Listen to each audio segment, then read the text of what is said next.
हाँ जी, किद्दा नमस्कार। सब कुछ ठीक ठाक है, मैं भी ठीक ठाक हूँ। तो I welcome you back to my new video series जिसका नाम है ओवरकमिंग अटेंशन सीकिंग बिहेवियर। और अब तुम पार्ट 4 में प्रवेश कर चुके हो, तो बहुत बहुत बधाई तुमको। आज के इस पार्ट में हम बात करने वाले हैं ऑथेंटिक वॉइस के बारे में। हम असर्टिव कम्युनिकेशन की बात करेंगे। इतना बढ़िया जो वर्ड है, फैंसी सा वर्ड है, इसको समझेंगे। तो शुरू करते हैं बिना किसी देरी के। मुझे बताओ, लास्ट टाइम तुमने कब एक ऐसा पोस्ट डाला जिसके कारण तुम्हें लगा हो कि लोग आएंगे और फैल जाएंगे तुम्हारे सामने? भाई क्या हुआ, दीदी क्या हुआ, तुम ठीक ठाक हो, सब कुछ ठीक ठाक तुम्हारी जिंदगी में चल रहा है, और तुम फिर खुश महसूस करते हो कि वाह, मिल गई अटेंशन बस दूसरों की, जीवन धन्य हो गया। या फिर तुमने ऐसे कोशिश की हो कि तुमने ऐसी बातें बोली कि लोग तुम्हारे पास लंबे टाइम तक ठहरे। तुमने किसी स्टोरी को इतना बड़ा चढ़ा के बताया कि लोग तुम पर ध्यान दें, और तुम्हें फिर खुशी महसूस हुई कि वाह, अटेंशन मिल गई, मजा आ गया। बट अंदर ही अंदर ये था क्या?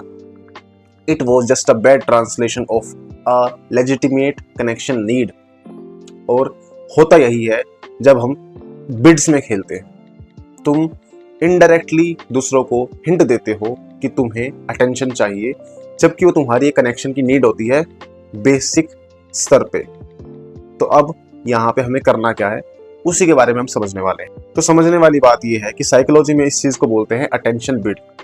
जब भी तुम कोई ऐसा एक्शन करते हो जो इनडायरेक्ट होता है, ड्रामेटिक होता है, टू गेट अटेंशन, तुम यूज कर रहे हो अटेंशन बिड।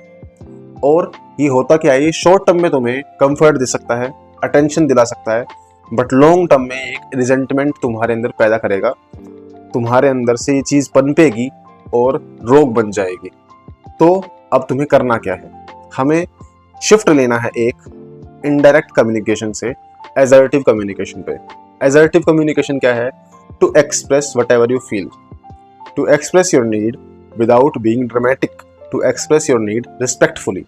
यहाँ पे एक क्लियर माइंड के साथ तुमने अपनी नीड्स किसी के सामने रखी, और अब तुम दिमाग से क्लियर हो, तुम अटेंशन सीकिंग बिहेवियर के पीछे नहीं भाग रहे हो। और ये कोर टूल है जिसे हम यूज करते हैं रिलेशनशिप काउंसलिंग में। अब इस तरह से इस बात को हम समझ नहीं पाएंगे, तो विल टेक एन एग्जाम्पल, क्योंकि examples are very necessary in our life. तो फॉर एग्जाम्पल, तुम बोलते हो यार मेरे ऊपर कोई ध्यान देता ही नहीं, मेरी कोई सुनता ही नहीं, तो ये क्या है? अटेंशन सीकिंग बिहेवियर है। अब इस चीज को तुम कैसे अच्छे से बोल सकते हो, उसको एक एग्जाम्पल से समझते हैं। I feel lonely when we do not talk about my day because I feel a need of connection. तो तुमने यहाँ क्या बताया? तुमने यहाँ पे अपना कारण बताया, बिकॉज तुमने बताया व्हेन, एक बिहेवियर जिस कारण ये ट्रिगर होता है तुम्हारे अंदर, तुम्हारा इमोशन। तो तुमने कारण बताया, तुमने बिहेवियर बताया, तुमने इमोशन बताया। अब यहाँ पे क्या किया? तुमने चीजों को क्लियर रखा, और सामने वाले को भी समझ में आया कि तुम कोई ड्रामा क्रिएट नहीं कर रहे हो, तुम बस अपनी बात शेयर कर रहे हो। और वहां पर तुम क्या आए? तुम आ चुके हो असर्टिव कम्युनिकेशन के ऊपर। Without being dramatic, you are just expressing yourself without any kind of attention seeking behaviour. समझ में आया? अब बात यहाँ पे ये आती है कि जो लोग अटेंशन सीकर होते हैं वो कई बार सफर करते हैं बिकॉज ऑफ बाउंड्रीज। वो ऐसी बाउंड्रीज अपने आसपास क्रिएट कर लेंगे कि जिस कारण उन्हें सफर करना पड़ता है। फॉर एग्जाम्पल, या तो बहुत ओवर शेयर कर देंगे, तो ये हो जाएगी उनकी पोरस बाउंड्री कि भाई सब कुछ शेयर कर दिया। अब शेयर करने के बाद दुखी हो रहे हैं, यार मैंने क्यों उस पर इतना ट्रस्ट किया, मैंने क्यों इतना शेयर कर दिया उस इंसान को। और अब यहाँ पे उनकी आ गई पोरस बाउंड्री। या फिर वो बिल्कुल कट ऑफ कर देंगे इंसान से, ताकि लोग उन्हें चेज करें, लोग उनके पीछे आए। और वो चाहते हैं कि लोग उनके पीछे आए, तभी तो ये एक अटेंशन सीकिंग बिहेवियर है। और जब वो चाहते हैं कि लोग उनके पीछे आए, उनको चेज करें, तो उन्होंने एक रिजिड बाउंड्री क्रिएट कर दी। तो ये बाउंड्रीज के कारण वो इंसान खुद ही परेशान रहता है, क्योंकि वो हमेशा अटेंशन सीकिंग बिहेवियर के अंदर है। वो ओवर शेयर करेगा तब भी वो अटेंशन सीक कर रहा है, जब उसने कट ऑफ कर दिया तब भी वो अटेंशन सीक कर रहा है, बिकॉज ही और she wants that people will come and chase him और हर। तो हम यहाँ क्या करेंगे? हम हेल्दी बाउंड्रीज क्रिएट करेंगे। हम यहाँ पे ये समझेंगे कि जीवन की हर बात, हर विन और हर लूज, हर किसी को शेयर करना जरूरी नहीं है। कुछ चीजें तुम अपने आप तक रखो। अब मैं यहाँ पे ये नहीं कह रहा हूँ कि अपने क्लोज वंस को अपनी बातें शेयर मत करो, करो अगर तुम्हें लग रहा है कि ठीक है करना, बट अटेंशन सीक करने के लिए मत करो। कुछ चीजें अपने आप तक रखो, चाहे वो अच्छी हुई हो तुम्हारे साथ, चाहे बुरी हुई हो। इससे तुम्हें हेल्प मिलेगी इनर कंटेनमेंट अचीव करने में। तुम अपने अंदर एक कंट्रोल फील कर पाओगे, अपने अंदर एक पावर फील कर पाओगे कि हाँ, चीज़ों से मैं खुद भी डील कर सकता हूँ, चीज़ों को मैं अकेला भी एंजॉय कर सकता हूँ। ये एक जो कंट्रोल है, ये जो कंटेनमेंट है, ये चीज़ भी क्रिएट करना ज़रूरी है। And it comes in healthy boundary. ये तुम्हारे लिए ही है, तुमने अपने साथ ही शेयर किया, तुमने अपने आप ही डील किया, तुमने अपने आप यहाँ से लर्निंग ली और तुम आगे बढ़ के एक बढ़िया इंसान बने। समझ में आया?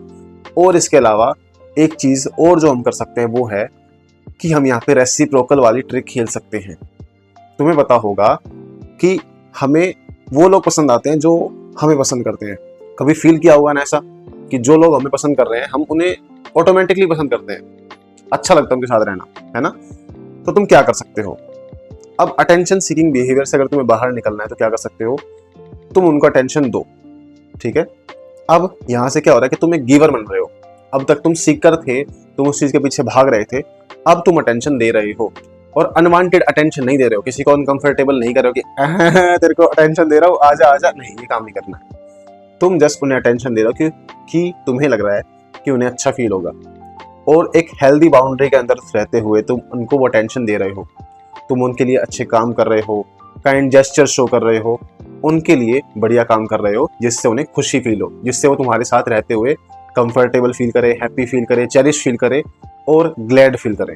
अब इससे क्या होगा, जब तुम उन्हें खुश देखोगे तो तुम भी खुश हो जाओगे। तो यहाँ पे तुम सीकर से गिवर बने। समझ में आया? और यहाँ पे जब तुमने उनको अटेंशन दी तो तुम्हें उनसे भी अटेंशन मिली। तो यहाँ पे तुमने क्या किया कि तुमने एक अच्छा काम करते हुए अटेंशन पा भी ली, बिना किसी ड्रामेटिक चीज को किए। समझ में आया?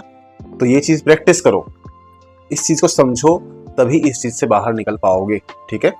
तो 4 पार्ट हो चुके हैं पूरे, और 4 पार्ट्स में हमने काफी चीजों के बारे में बात कर ली है।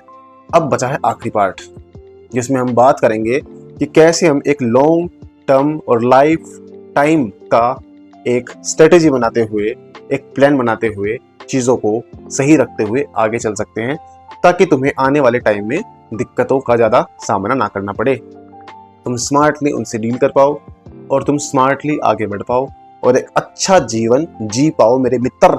समझ में आ गया? तो यही थी वीडियो आज की। मिलते हैं कल last part of this video series में, और तब तक नमस्ते, ख्याल रखिए, टाटा।